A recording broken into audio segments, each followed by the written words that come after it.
Hi, Year 11. So, from your mark, one of the things that I wanted to think about was the writing question, English question 5, worth half the paper. So, it's really important that in your revision that this becomes a real priority for you. I'm going to look at what we can do in order to really push your writing. For me, in writing, mindset is everything. And as you go into that exam, you need to have in your mind really clearly what the skills are.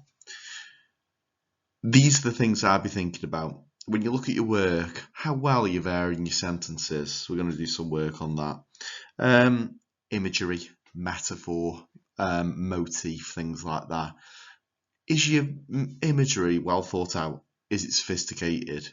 Are those vocabulary choices the best to show and not tell? We're going to take a look at that, and we're also going to think about whole text structure.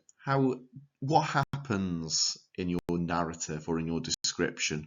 Does it move from big to small? Are there elements of zoom in there? How does the ending link back to the beginning? All those things are really, really significant. Okay, so a lot of you in your mock were not varying sentences as well as I think that you need to. So what I've done is I've put you 6 sentences here, and I think these sentences are going to be crucial for you in your writing. So the first one's a repeat and reload sentence. What you'll see is you'll see that before the colon, I write a list. The sky was leaden grey and angry. Grey and angry becoming adjectives. And basically, after the colon, you repeat those adjectives with more information. So you'll see how I've done that there. A simile sentence starter, beginning with a like. Double adjective, something and something, comma main clause. Almost, when sentence. Almost twice, when once.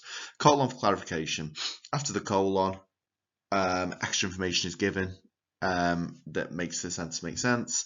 Whoever, whenever, whatever sentence. So again, thinking about those. Now these are in addition to kind of fronted adverbials or past participle, present participle, openings, 3 short sentences next to each other in parallel. But it's really important that you're thinking about your sentence construction. If you don't vary your sentences, it's going to impact your content as well as your accuracy. Have a good read through these. I would write them down. Okay, so we're on to the first task of this revision homework. I've put those 6 sentences again. This is what I want you to do. I want you to look back at slide 3, and I would like you to write me one of each of the sentences using the same construction, the same punctuation as I've done on the previous slide, but I want you to describe a kind of beautiful setting. So perhaps a beautiful summer morning. Okay? Remember that we're always going to be describing atmosphere. Dark or light, happy or sad, bad weather or good weather. You're always going to have some kind of atmosphere. So what we're doing here is we're practicing those skills of wide focus, atmospheric writing, but varying those sentences. I think this will take you about 5 or 6 minutes. Okay, in your book, please. Okay, so now we need to think about vocabulary. Now you've looked at sentences. I've written a sentence here, her eyes were deep pools of sadness. Now we know that's a metaphor, but anybody can write a metaphor. Any student can put a metaphor in a piece of writing. In order to be successful, we've got to think about how to extend it. How do we extend that metaphor over more than one sentence? So in mine, I've got this idea that her eyes were pools. Okay, there's my metaphor. And you'll see that in my example at the bottom, I've said it was clear that the watery blue flooded into the black, that she was drowning in grief. And when we look at this, we've got pools, watery, flooded, and drowning. So all of them develop that water metaphor. You've got to extend your imagery within your writing, okay? And that's an example of it. Feel free to jot this down if you want to. Okay, task 2 then. just like I did with Arise with Pools of Sadness, I want you to extend these images. Okay, so the windows were visions of heaven. So you're describing, a heavenly imagery through. The birds sang in melody, so you're going to write that, and then you can develop this metaphor of song or this personification of song within it. Okay. Now, the water glistened like a gift. The idea that something is kind of exciting, new, glistening, and gift-like. Okay, so what you're going to do is you're going to just spend about 3 or 4 minutes, write those root metaphor sentences out, then try and extend your imagery. Remember, I'm trying to show, not tell. Have those in your book, please. Okay, a third key skill then is having a whole text structure to your writing. Okay, so I've put these notes in there. So remember, you begin in a certain place, end in a certain place. I think you should have an element of flashback or some kind of change of perspective or time within there.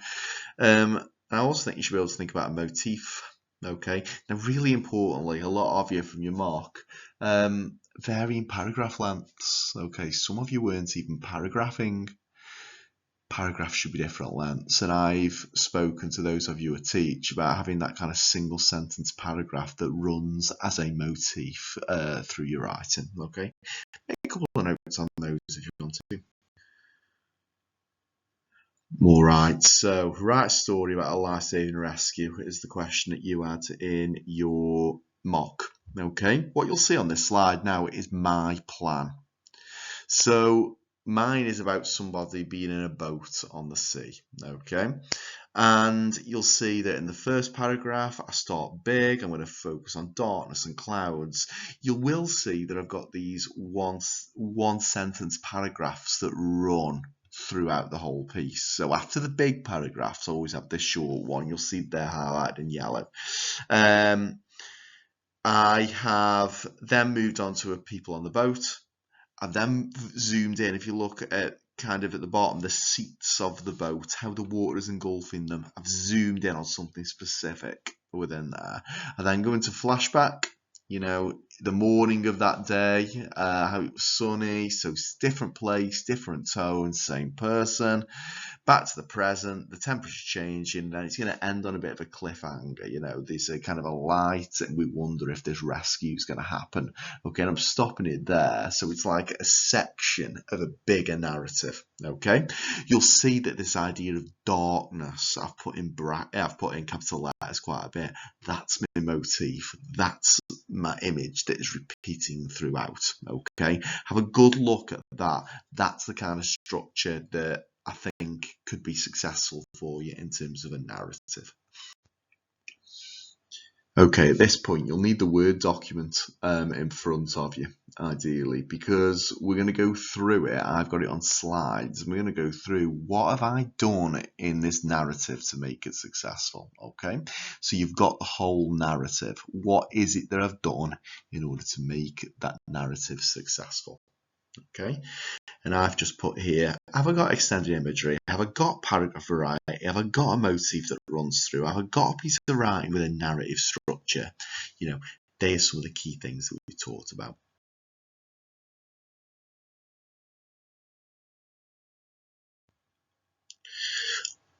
Okay, here's my first part then.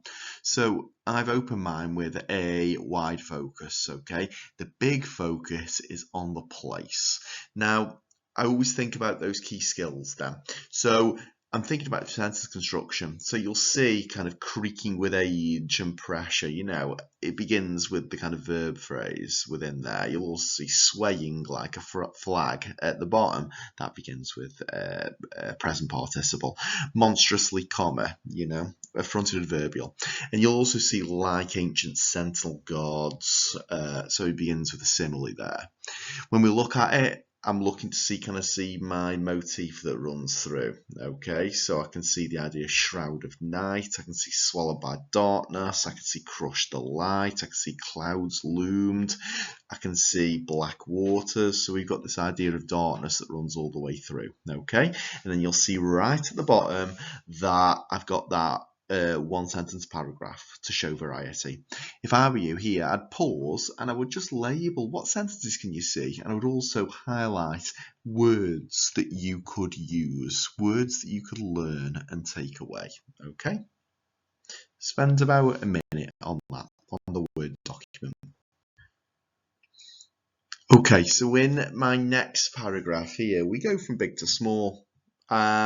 We describe the weather, and now we're going to focus in on character, because we've got to have that kind of movement between wide focus and narrowing. Okay, again, you might kind of have a look and we think about those key skills. Okay, so when I think about sentences, I can see whoever, whenever, whatever sentence right at the bottom. So we've got that kind of variety. Okay, we can see there's a couple of sentences, for example, with shoulders slumped and gaze fixed on the inky expanse of nature's ocean, he embodied a poignant stillness is very present. So we can see kind of embedded clauses dropped in within there. Again, we've talked about darkness before, and I can quickly, when I look at this, I can see empty void, I can see silhouette merging, I can see abyss, I can see inky expanse. Mixing the night, and stuff like that. Darkness, clouded and enveloped the light of his life. So we've got that motif that runs through. Okay, again, have a look, have a think about how imagery is showing and not telling that this person is, feeling vulnerable or sad.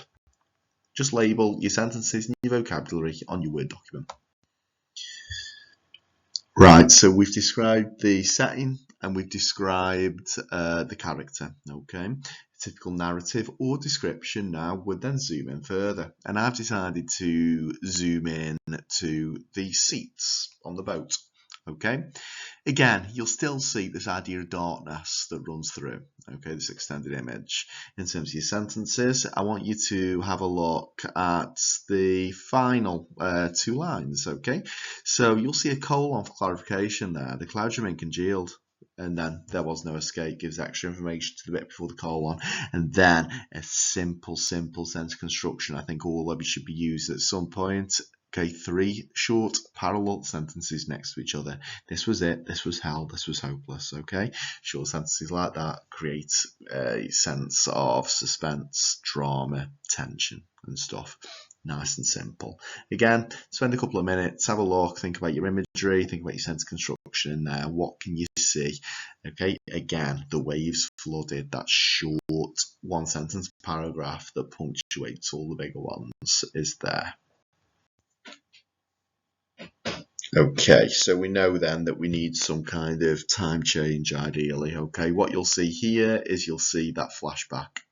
So we're thinking about that character who's stuck on the boat, and now we're thinking back to earlier in the day. Okay, I filled my writing with imagery of darkness. I've chosen to do that. Okay, that's my extended image. So in this one, I'm talking a lot about light, because we're saying that earlier in the day, the hope was kind of different. Okay, so you'll see things like optimism flood the air, you'll see morning light, rays that pierce, golden glow, bathed, okay, glittering sunlight that danced and stuff. I've tried to use the prelude a little bit to try and use that. So flashback paragraph, okay, creating a different kind of tone. Pause it. Have a look at 60 seconds now on your Word document. Again, label your sentences, punctuation variety that you can see, also the imagery.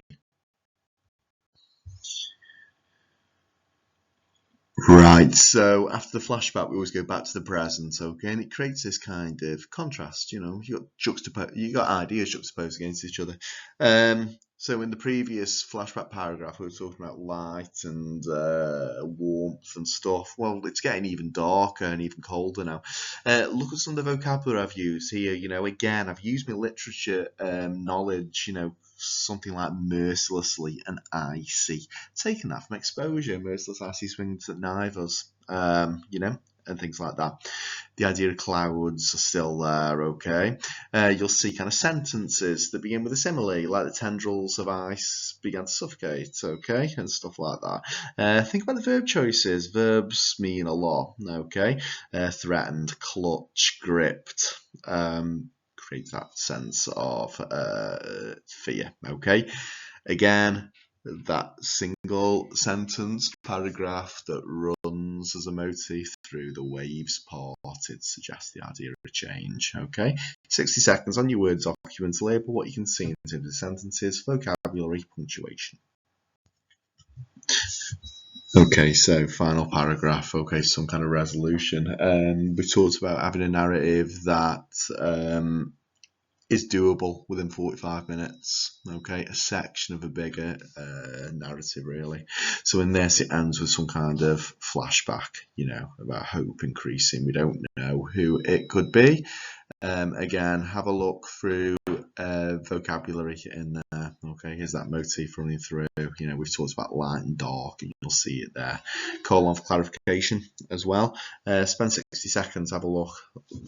Sentences, vocabulary, punctuation, just on the Word document.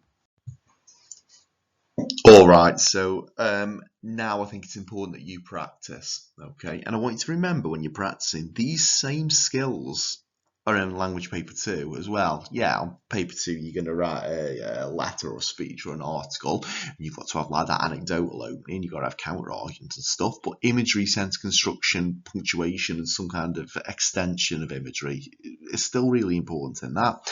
So when you're doing this well, you're practicing the skills of both language papers, and we know that writing is going to be critical to you. I've just given you this question: write a story that's set in a place of isolation.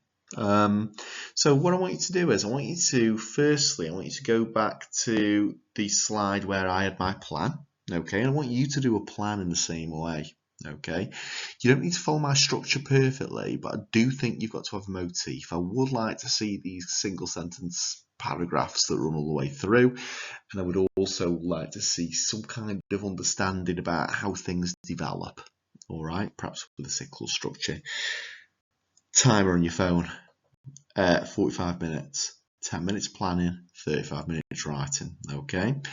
Those key skills in there. Have it in your book, it's your first piece of smart work for after the break.